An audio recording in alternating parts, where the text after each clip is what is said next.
Ya, bien, a nivel de lo que es el globo ocular, lo primero que tenemos que hablar es sobre la órbita, ¿no? Y lo que vienen a ser los músculos oculomotores. En el caso de la órbita hay que recordar que el globo está dentro de una cavidad ósea cuyo techo, hay que recordar que viene a ser el músculo, el hueso frontal. Este hueso frontal, que obviamente en esta porción corresponde a esta parte superior, recordemos que este hueso presenta en la parte superior dos fosas. Una, que la puedes apreciar acá, que es la fosa troclear. La fosa troclear alberga esta polea para este músculo que ya sabemos que se llama oblicuo superior, ¿cierto? Y que obviamente ya sabemos que es uno de los músculos extrínsecos del ojo. La otra fosa está lateral, o sea, esta es la fosa medial, en el ángulo de la nariz. Pero la otra fosa está acá, que es la fosa lacrimal. Hay que recordar que la glándula lacrimal, si bien es cierto, las lágrimas van por el ángulo medial, pero la glándula es lateral. Tiene obviamente un conducto que lo va a recorrer de lado a lado para que obviamente pase por el lado medial. En la parte inferior hay que recordar que tenemos aquí, en la parte medial está el maxilar, en la parte lateral está el malar, ¿ya? El malar. También tenemos en la parte angular tenemos al unguis, ¿ya? Se le puede llamar unguis o lacrimal, y en el fondo hay que recordar que está el esfenoides, ¿no? Y también va a estar el etmoides. Entonces son varios huesos que van a formar lo que viene a ser la pared de la órbita. En el globo ocular, por fuera, hay que recordar que presenta 6 músculos extrínsecos, que ya lo hemos hablado. Entonces este músculo que estamos viendo acá, ¿quién es? Este de acá viene a ser ¿quién? Habla. El recto superior. Porque el oblicuo lo ves acá por dentro, ¿no? No sé si lo ven adentro. Aquí está, ¿no? El oblicuo está adentro, el oblicuo superior. Y este sería el recto superior, este sería el recto lateral. Ya sabemos que el recto lateral, ¿quién inerva? El adducens, ¿no es cierto? Este es el adducens. El recto inferior lo vamos a ver abajo. Abajo se puede apreciar la presencia del recto inferior, ¿ya? El recto inferior sí se ve en la parte inferior, abajo, pero de manera transversa. Y aquí lo van a ver, está el oblicuo, inferior, ¿ya? El recto inferior. Entonces, son 6 músculos extrínsecos. Ya sabemos entonces que el oblicuo superior lo inerva el troclear, el recto lateral lo inerva el abducens, y el resto de los que los va a inervar el óculo motor del tercer par craneal.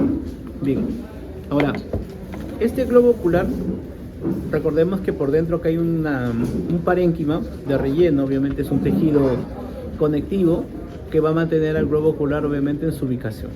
Pero este globo ocular, chicos, hay que recordar que se caracteriza porque presenta 3 túnicas, ¿no es cierto? La presencia de una túnica externa que está formada por un sexto anterior. Hay que recordar que este es el sexto anterior, que es la córnea, que se caracteriza porque es convexo, transparente, avascular, ¿ya? Muy inervado, ¿ya? Y que es el órgano más importante de la refracción, entendiéndose por refracción como aquella capacidad que tiene un lente para poder desviar el plano de la luz. La idea de la refracción es hacer un foco. ¿Qué quiere decir? Que sobre este lente caen luces en todas las direcciones, y la idea es llevar todas las direcciones a un solo punto. A ese punto se le llama acá foco, y ese foco está a nivel de la parte de la retina, en la fovea, que lo vamos a ver. Ahora, ¿cuántas capas? Ustedes ya lo han visto esto en histología. ¿Cuántas capas tiene la córnea?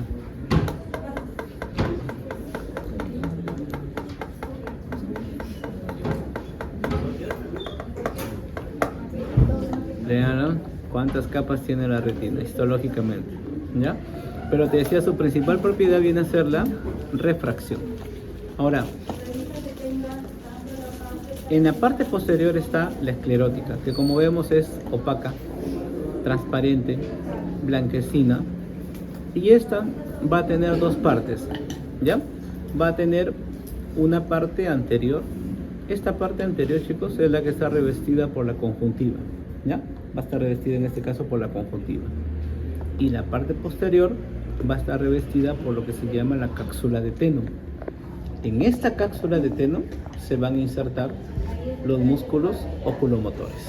O sea, por eso hay que tener en cuenta ese tema. Los músculos oculomotores se insertan en la esclerótica, es cierto, pero en una parte que se llama cápsula de Tenon, ¿ya? Pero vuelvo a repetir, la parte anterior está revestida por la conjuntiva, ¿ya? Por la conjuntiva. Entonces es distinto ahí. Esta esclerótica hay que recordar que está perforada en su parte posterior por el nervio óptico, ¿ya? Por el nervio óptico. Bien, ahora, entre la córnea y la esclerótica, recordemos que acá existe justamente lo que se denomina la unión esclerocorneal. Esclerocorneal. Y en esta unión, o sea, digamos, dando este trayecto, o sea, así, como una circunferencia, aquí nosotros vamos a encontrar un conducto, ¿no es cierto? Que se llama el conducto de Schlenk, ¿ya? Este conducto. Y hay que recordar que este conducto de Schlenk lo que hace es drenar el humor acuoso. Ahora, este humor acuoso, hay que recordar que nosotros tenemos acá en la parte interna, ¿no es cierto?, la segunda capa, acá sí lo puede ver. La segunda capa, que es la capa vascular, está formada por la coroides, ¿no? Que es lo que vemos acá en marrón. La coroides es posterior, es bastante vascularizada. Tenemos también el cuerpo ciliar y adelante tenemos el iris. Entonces, si nosotros colocásemos el cristalino, nos daríamos cuenta que entre el iris, que está acá, recordemos que el iris tiene una abertura, entre el iris y el cristalino existe un espacio. Esto se llama la cámara posterior. Mientras que entre el iris y la córnea, acá adelante, es la cámara anterior. Entonces, en la cámara posterior, nosotros vamos a tener acá a los llamados procesos ciliares. Y que estos procesos ciliares son los que producen humor acuoso. ¿Pero qué es el humor acuoso? Nunca se olviden de eso. O sea, los líquidos que nosotros conocemos son ultrafiltrados del plasma sanguíneo. Todos son ultrafiltrados. El líquido articular, el líquido sinovial, el líquido cefalorraquídeo, el humor acuoso, son ultrafiltrados. O sea, todos esos líquidos parten de lo que es el plasma. Pero este líquido que circula, acuérdate, en la cámara posterior, a través de la pupila, pasa a la cámara anterior. Y estando en la cámara anterior, va a pasar ¿a dónde? Al conducto de Schlenk. Y por el conducto de Schlenk se va a reabsorber. Entonces hay que recordar que el humor acuoso, se produce diariamente, todos los días, y se reabsorbe también todos los días, ¿no? Ahora, alguna obstrucción a nivel de lo que es este conducto, que es el que va a reabsorberlo, ¿qué me va a producir? Glaucoma, o sea, un aumento de la presión intraocular. Normalmente la presión intraocular debe ser menor de 18 milímetros de mercurio, menos de 18, ¿correcto? Más de 18 ya me está indicando un problema de aumento de presión intraocular, ¿ya? Bien, entonces, para eso era entonces la importancia de esta unión, esclerocorneal, ¿ya? Bien, ahora, te decía, la segunda capa viene a ser la capa vascular. Escúchame, la capa vascular es la capa nutricia, o sea, se supone que aquí, a nivel de lo que viene a ser la esclerótica, por dentro está la coroides, y la coroides está entre la esclerótica y la retina, y lo que hace obviamente es tener vasos nutricios para poder, en este caso, nutrir a ambas regiones. Ahora, a nivel del iris, recordemos algo, ya lo hemos hablado, ¿no? En la clase anterior. El iris se caracteriza porque presenta que músculo ciliar. Acuérdate de eso, un músculo ciliar. Pero este músculo ciliar se caracteriza porque tiene que doble disposición. Esa es la característica. Doble disposición. Entonces aquí, mira, lo que vemos aquí en plomo Hay que recordar que el iris tiene unas fibras radiales. Las radiales van al centro. Y y hay que recordar que las fibras tienen doble inervación. ¿Quién va a las fibras radiales? A ver si se acuerdan. Lo dijimos el sábado. ¿Quién va a las fibras radiales? A las radiales.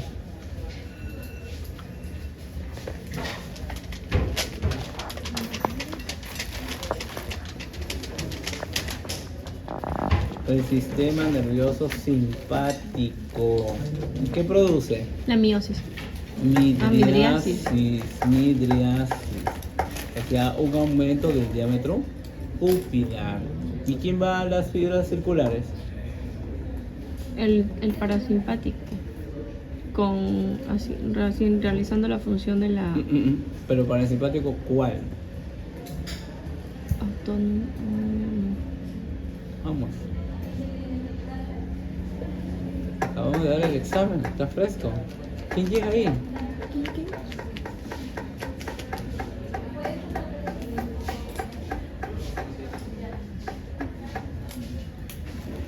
Edinger-Westphal, pero que ganas ustedes. Edinger-Westphal. ¿Y ahí qué hace Edinger-Westphal? La miosis. Contracción de la pupilar. O sea, disminución del diámetro pupilar. Entonces, Edinger-Westphal, que es el núcleo parasimpático del tercer par craneal, el núcleo parasimpático produce miosis, correcto, pero en las fibras circulares. En cambio, en las fibras radiales es el simpático, que produce midriasis. Entonces, el iris tiene una doble inervación, ¿ya? Tiene una doble inervación, ¿ya? Pregunta, ya que hemos hablado que acá llegan las glándulas lacrimales, ¿sí o no? ¿Quién inerva esas glándulas lacrimales? El salivar superior. Salivar superior. Salivar superior. ¿Y eso es rama de quién? ¿Qué par craneal?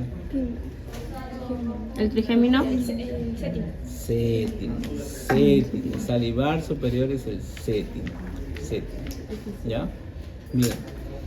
Ahora entonces, ¿cómo está constituida para ir recordando la túnica externa? Córnea y esclerótica. Córnea, un sexto anterior, esclerótica, 5 sextos posteriores. Córnea, transparente. Esclerótica, opaca. Córnea, convexa, no es decir cóncava seguro, no, convexa, ¿ya? ¿Qué más? Inervada, avascular. Y que te dije que ¿cuál era su principal propiedad de la córnea? ¿Para qué servía la córnea? Allá para refracción de la luz. Refracción de la luz. ¿Y en qué consiste la refracción de la luz? En cambiar la angulación de la luz. ¿Cómo lo cambia? Todas las haces de luz van a un solo punto. Ese punto se llama foco. ¿Ya? Ese punto se llama foco. ¿Ya? Y no hay que olvidarnos que, ¿qué pasa si la córnea es asimétrica? Se supone que tiene una convexidad, pero ¿qué pasa si nuestra córnea es asimétrica? O sea, ya no haría foco, haría varios focos. ¿Está bien o no? O sea, visión borrosa, visión doble. Y eso se llama astigmatismo. ¿Ya? Astigmatismo. Entonces, ¿qué es el astigmatismo? Es un error de refracción, así se denomina. Un error de refracción, ¿por qué? Por la asimetría. ¿De quién? De la córnea. Asimetría de la córnea. Por la asimetría de la córnea. Me parece que ese caballero. ¿Qué es? Quería hablar conmigo. Estamos hablando de la córnea. Ya habíamos hablado de las características, ¿no? Entonces su propiedad viene a ser la refracción. Existen 4 medios de refracción en el ojo. 4, que viene a ser en el orden: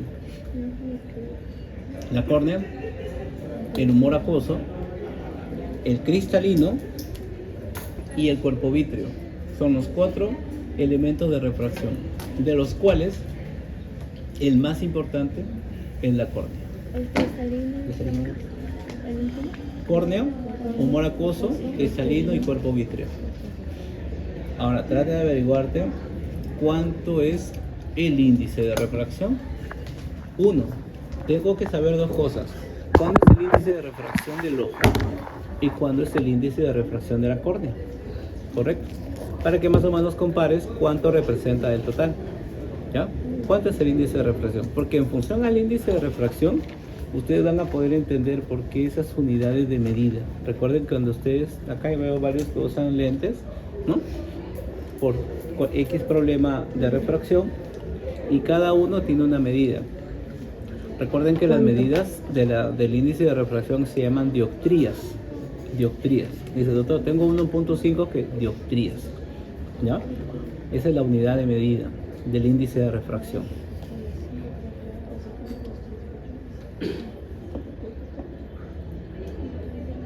Y te decía que en el caso, ¿cuál era la importancia de la esclerótica? Acuérdate.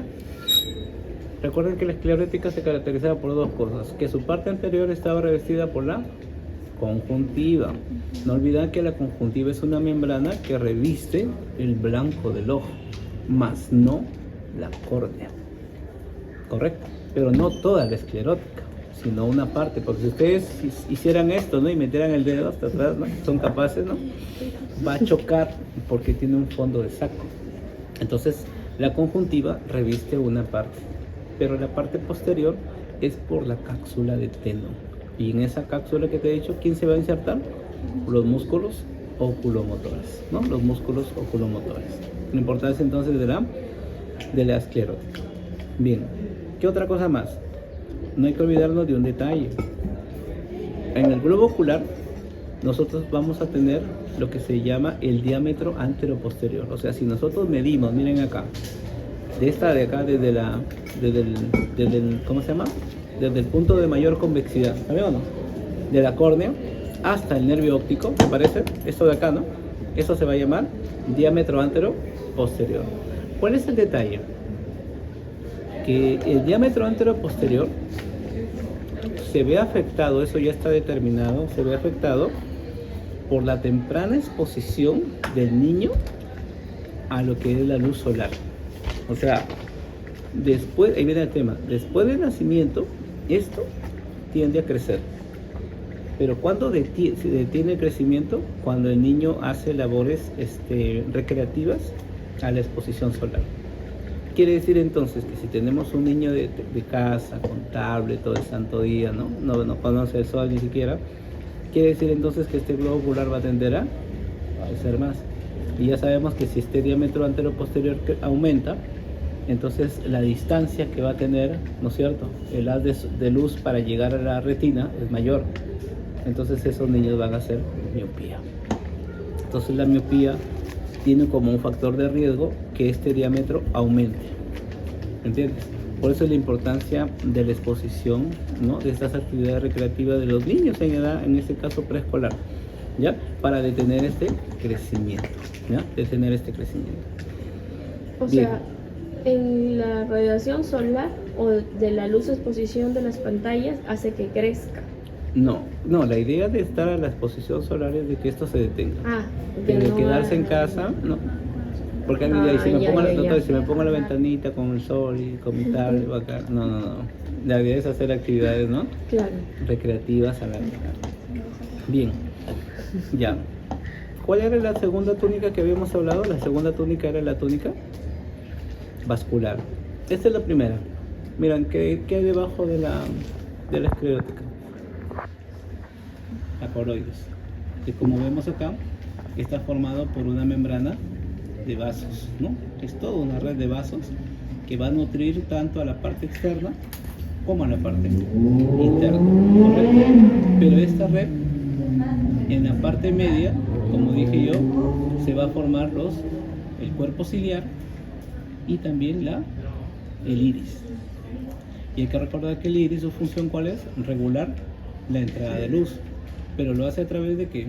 A través de la regulación de la pupila. Recordemos que la pupila no es un órgano. ¿La pupila qué es? Es una abertura. Quien regula ese tamaño, ¿quién es?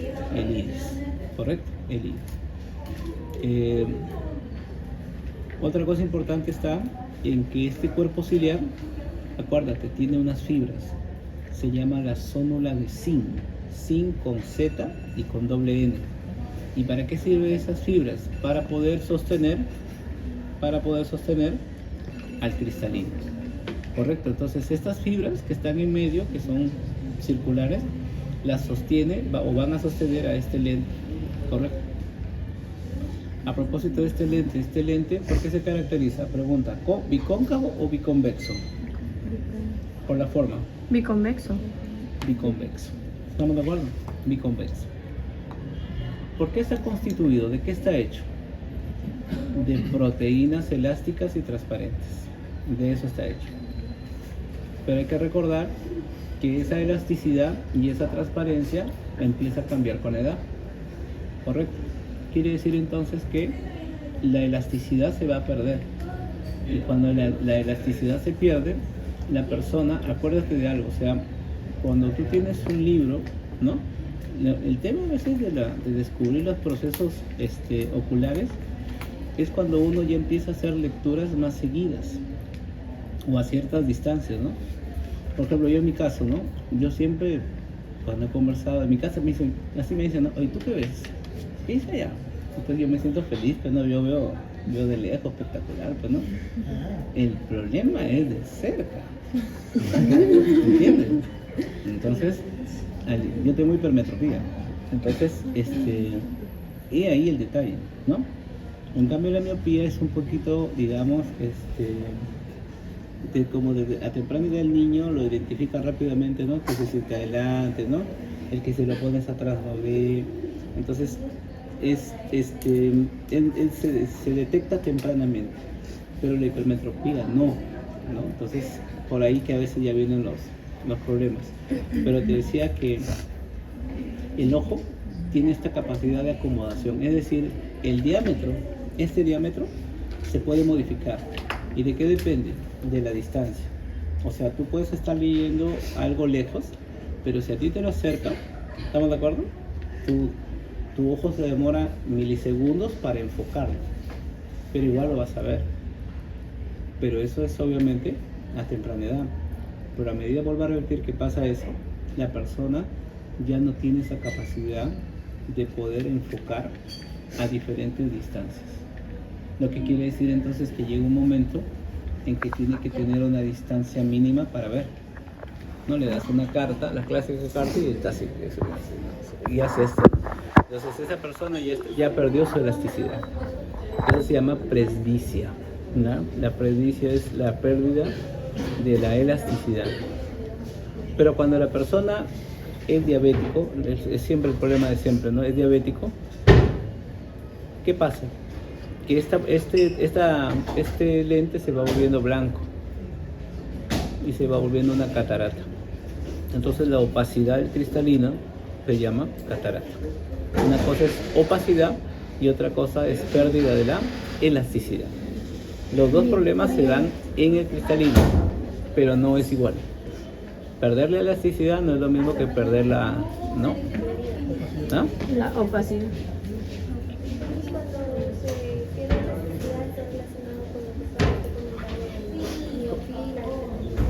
¿Cómo? No sé. Cuando la función de la elasticidad que tiene sería para tener una visión más distancia.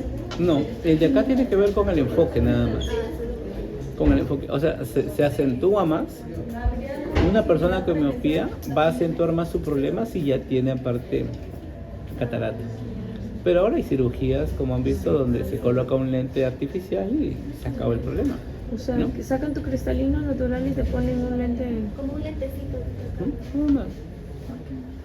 Siempre y cuando el problema no sea retiniano. El problema se acaba. Pero hoy en día lo que vemos son problemas de cambio degenerativo. Como te digo, la diabetes a la cabeza. Porque lo que va provocando es una retinopatía que es crónica. Y esa cronicidad lamentablemente no se puede recuperar. ¿Y cuando hay desprendimiento de retina no hay? No, pero el desprendimiento es un tema, digamos, un poco traumático. Que no, o sea, sí se opera. Pero acá, claro, en el Liro de Trujillo, en el Liro, Instituto Regional, o en Lima, que es el Lino. Ahí puede haber. Pero cuando ya está bien desprendido, pues, Ya no. ¿Y tampoco no se puede hacer El cambio. problema del desprendimiento es que genera una afección. Se desprendió la retina. O sea, genera una afección. O sea, si es reciente se puede recuperar, pero cuando ya ese desprendimiento ya provoca, ¿no?, un cambio degenerativo, ya no. Bien, y la parte más interna, muchachos, que viene a ser la retina. Y como ya sabemos nosotros, la retina es lo que vemos acá de rosado, ¿ya? Pero la retina no va hasta adelante, mira, no va hasta adelante. Tiene un punto, como ves acá, hay una línea acá festoneada, ¿no?, en zigzag. Desde ahí viene. Esta es una pregunta típica, ¿no? Este punto de partida de la retina se llama hora serrata, hora sin H, ¿ya? Hora serrata se denomina todo este punto, ¿ya? Y hay que recordar una cosa, la retina va a ir atrás a 2 puntos, ahí es donde nos equivocamos. Miren acá, escúchame. El punto en donde la retina tiene la mayor agudeza visual se llama fobia. Fobia. Y la fobia, en esta maqueta, la fobia la vemos aquí. No sé si pueden ver este punto acá. Adentro hay un puntito ahí. No sé si lo ven, ¿no? A ver si de repente lo estoy tapando. Ahí hay un puntito amarillo ahí adentro. Ya. Ahí hay un punto. Esa es la fobia. Y el punto ciego, te guías por quién. Por el nervio óptico. Porque acá adentro, esto que ves acá blanco, esta parte blanca que está en relación al nervio óptico, ese es el punto ciego. ¿Y por qué? Porque recuerda cómo están tus ojos. Aquí están tus nervios ópticos, tu globo ocular está acá, ¿o no? ¿Sí o no? Entonces la luz entra así, la luz no entra así por si acaso, ¿ah? Ni que fueras, ¿no? Ojo de... No. La luz entra así, ¿me entiendes? Pero tu nervio óptico está acá, ¿me entiendes? Por eso es que cuando llega, no llega al nervio óptico, llega acá. Este punto donde choca, ese es la fobia. Y tu nervio óptico está más medial. Por eso es que el punto ciego está más hacia adentro. ¿Ya? Entonces hay que tener cuidado. Ahora, la fobia, ¿cuál es la particularidad de esta fobia? Que es rica y abundante en que en un grupo de fotorreceptores que se llaman conos. Recuerden que las células acá son los conos y bastones. Pero los conos que nosotros tenemos acá, recuerden que son 3 tipos de conos: A, V y R. ¿Por qué esas 3 letras? A, V y R.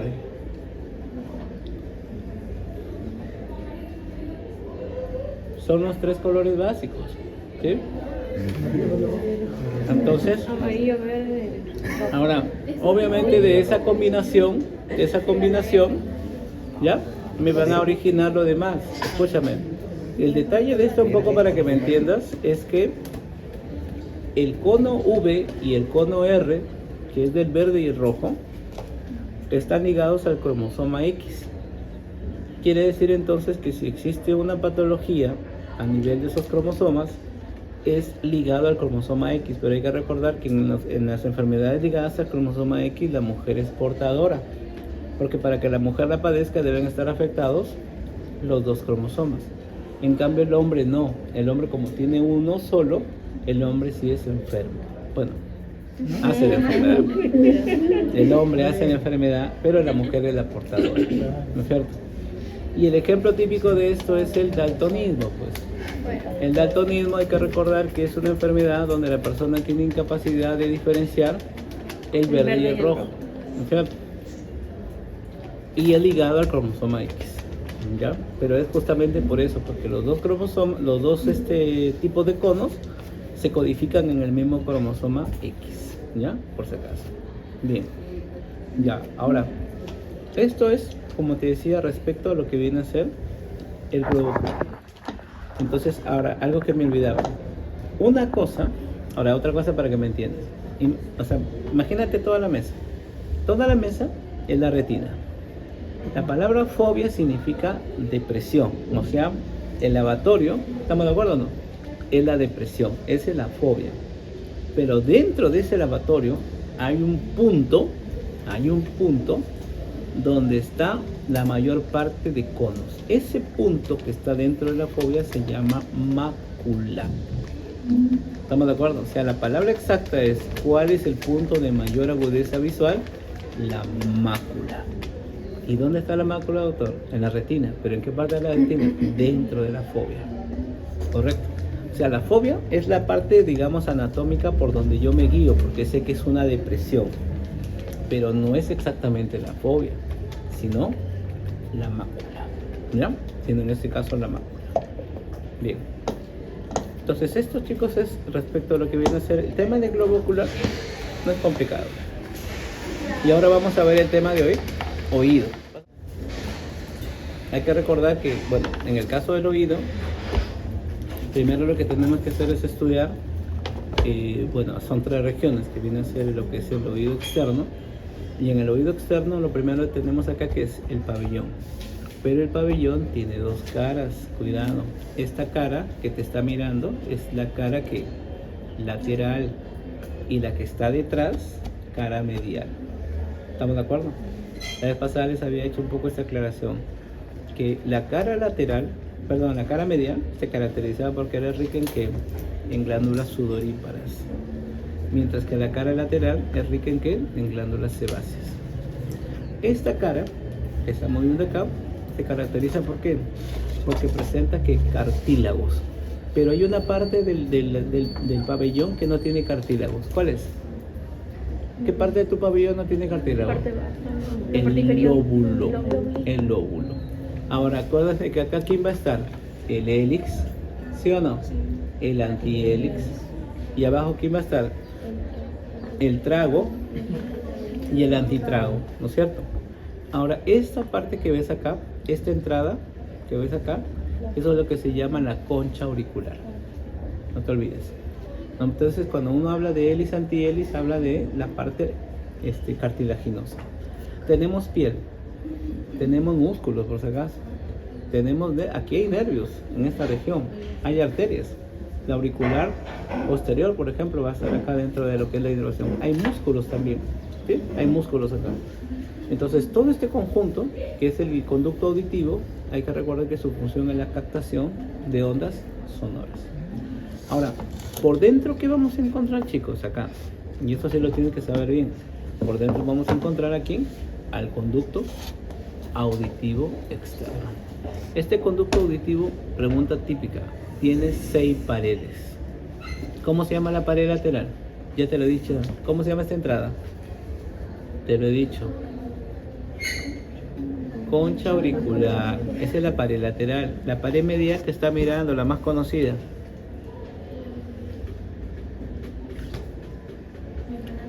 La membrana timpánica. La pared superior, ¿qué hay arriba? Acá. El hueso.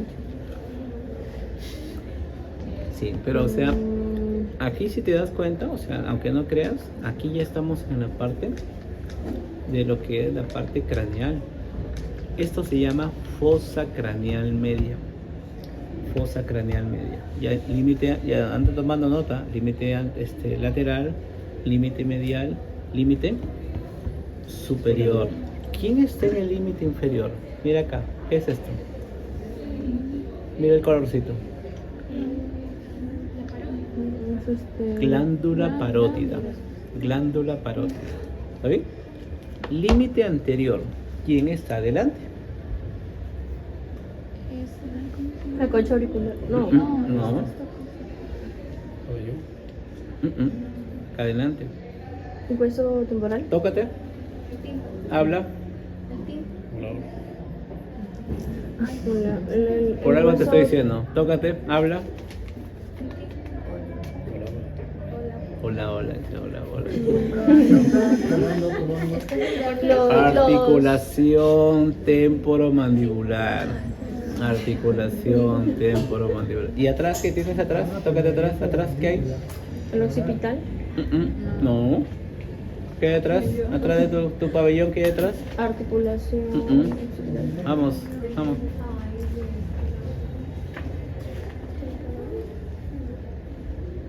La apófisis mastoides. Apófisis mastoides del temporal. Entonces ya tienen los 6 límites del conducto auditivo. Ya. Pregunta, ¿cuánto mide? Ya, 2.5 a 3 centímetros, ya. Muy bien. Ahora, pero el conducto, si te das cuenta, miren lo bonito, la primera parte es una porción membranosa, porque si te das cuenta son entradas musculares, glandulares, pero la parte interna sí es ósea. ¿Estamos de acuerdo? La porción externa es membranosa y la porción interna es ósea. ¿De qué está revestido? ¿Qué hay adentro? Pelos, claro, sí hay, pues. Y por supuesto hay que recordar que hay un tipo de glándulas sudoríparas modificadas, porque así es el nombre. Glándulas sudoríparas modificadas llamadas ceruminosas. Un punto en el examen. ¿Qué tipo de glándulas son? Estas Uno. son glándulas excretoras. Dos. Pero. Y Pero tú, Pero son. Ay, no. Sí. Glándulas. Hay dos tipos, las excretoras y las glándulas. ceruminosas. Las ceruminosas es un tipo de glándula. tres. No. Apocrinas. Apocrinas. Apocrinas. Sí. La gente la quiere, ¿no? No. Yo no sé, Erika, hasta esa hora. Acá, las glándulas apocrinas. Los lípidos, proteínas, esa Apocrinas. espesa, el conducto auditivo externo. Mm. Porque las ecrinas son sudor y las apocrinas son las más densas. Habían holocrinas que eran las sebáceas. ¿Ah? Cuidado con eso. Bueno, ahora, escúchame. Eso respecto al oído externo. El oído medio. El oído medio hay que recordar que tiene a lo que es la caja del tímpano. Y en la caja del tímpano, muchachos, aquí tenemos acá a los huesecillos del oído. Entonces acá tenemos, miren acá, observa la cara. Ahora, la membrana timpánica ahora se va a convertir en la cara ¿qué? En la cara ¿qué? Lateral. ¿Y quién va a ser la cara medial? La que va a chocar justamente con la ventana oval. Se ponen que acá son varios huesecillos. Ahora escúchame, aquí se puede ver claramente, miren, de los huesecillos, esto ni lo mires, ¿sabes? Porque estos no son los huesecillos, ¿sabes? Los huesecillos están por acá, ¿estamos de acuerdo? Entonces aquí los huesecillos, bueno, que acá no los han traído. Los huesecillos, aquí viene a estar lo que es la pared, miren acá. Esto de acá viene a ser en este caso la pared timpánica. Todo esto que ves a ver, quiero que no sé si se ubica. Todo lo que ves acá de rojo o de granate, ¿está bien? Arriba también o no, ¿sí? Sí. Todo esto viene a ser la pared timpánica, ¿ya? Pero de esta pared no hay que ubicarnos, o sea, no hay que hacernos porque no se va a ver todo. Tenemos la pared lateral, ¿quién era? La membrana timpánica. ¿Quién es la pared medial? La ventana oval. ¿Quién es la pared anterior? Ahí es esa pregunta del millón. ¿Sabes por qué? Porque ¿quién nos malogra todo esto? Este señor. Porque ¿quién es este señor? El conducto auditivo no es la trompa de Eustaquio. La trompa de Eustaquio. ¿Estamos de acuerdo o no?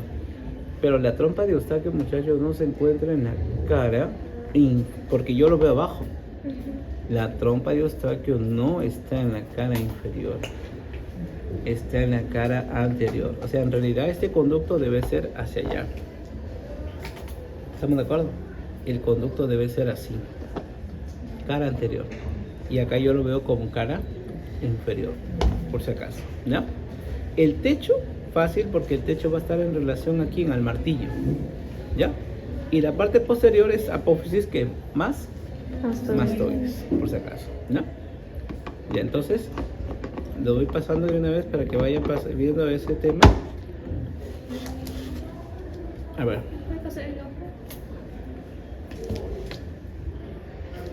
por acá con las chicas, a ver.